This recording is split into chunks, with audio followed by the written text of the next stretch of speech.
You have a lot of progressives were sitting here thinking that, hey, here's the deal. Democrats had the votes. They had the power. They could have actually codified Roe v. Wade, making it law, but they didn't. They left it up to the Supreme Court thinking, hey, precedent is precedent. The conservatives on the Supreme Court made clear today they can change whatever they want because they hold the power.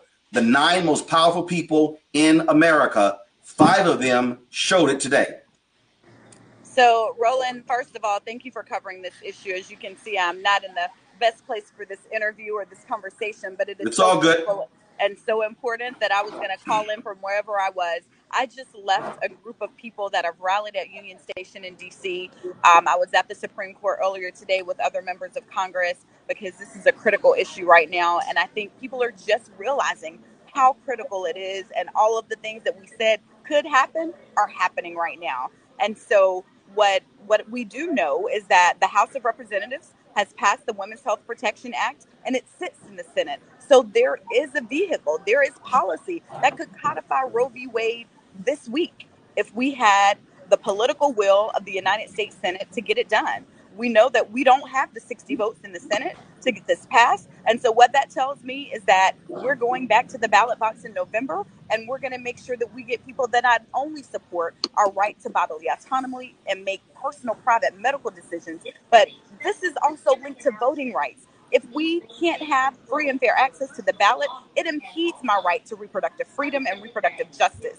So this is all linked. And so I don't want anybody to think that this doesn't apply to them, because today they're coming for abortion rights. They already came for voting rights, but tomorrow they're coming for your rights too. So we're all in this together, Roland. It is interesting. I saw tweets and posts from Senator Susan Collins, Senator Joe Manchin saying that they were misled. I'm sorry. We all knew that these conservative justices were not going to support Roe v. Wade. And so I'm like, come on, y'all. Really? Seriously?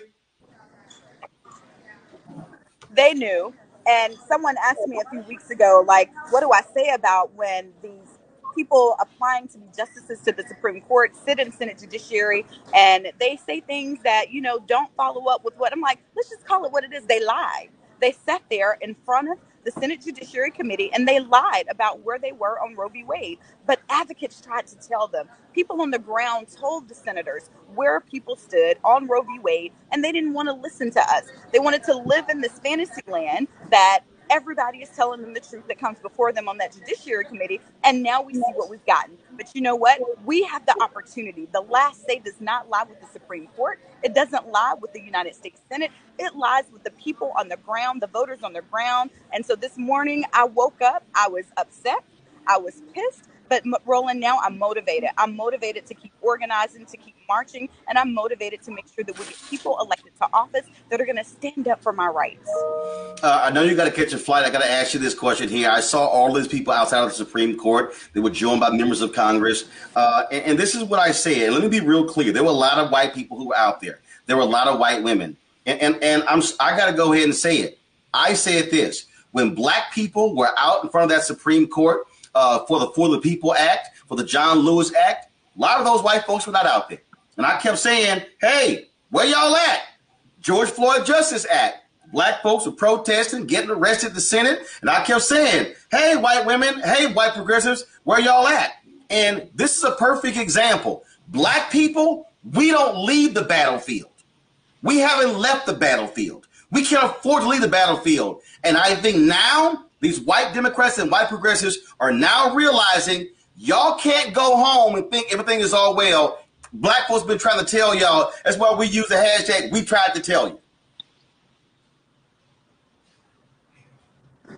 Roland, you're exactly right. We are all in this together, and we've been saying that all along. We stand on the front lines for everybody in the movement, and we get the intersectionality of our movement. It's time for everyone else to realize that all of our fights are interconnected. All right, folks, back to that Roland Mark Unfiltered video in just one moment.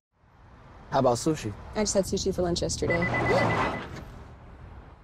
How about tacos? Automatic emergency braking, one of 6 advanced safety features standard on every 2022 Chevy Equinox. Find new technology. Find new roads. Chevrolet. Folks, Black Star Network is here. Hold no punches! I'm real revolutionary right now. Support this man, Black Media. He makes sure that our stories are told.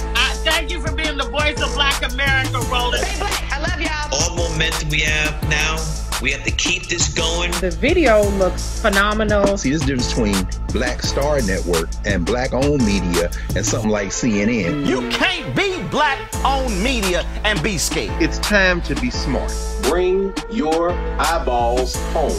You dig?